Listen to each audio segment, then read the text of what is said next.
President, and you have what is, in my opinion, the bitter reality of the American dream.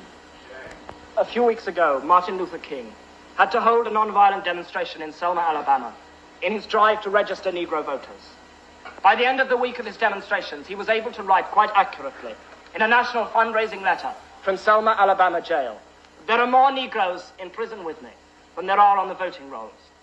When King wrote that letter, 335 out of 32,700 Negroes in Dallas had the vote, 1% of the Dallas population. After a mass march to the courthouse, 237 Negroes, King among them, were arrested. The following day, 470 children who had deserted their classrooms to protest against King's arrest were charged with juvenile delinquency. 36 adults on the same day were charged with contempt of court for picketing the courthouse while State Circuit Court was in session. On the following day, 111 people were arrested on the same charge, despite their claim that they merely wanted to see the voting registrar.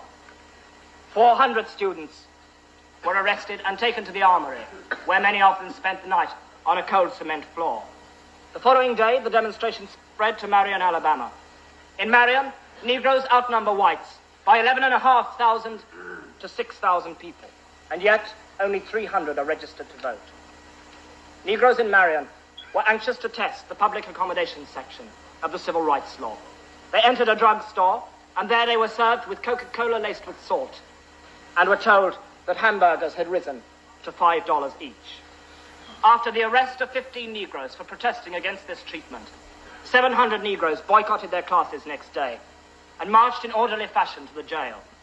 There they sang civil rights songs until they were warned by a state trooper that they would be arrested if they sang one more song. Of course, they sang another song, and of course, all 700 were arrested. American society has felt fit to use Negro labor. It has felt fit to use the blood of the Negro in 2 world wars. It has felt fit to listen to his music.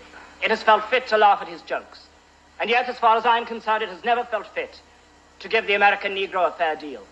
And for this reason, Mr. President, I would beg leave to propose the motion that the American dream is at the expense of the American Negro.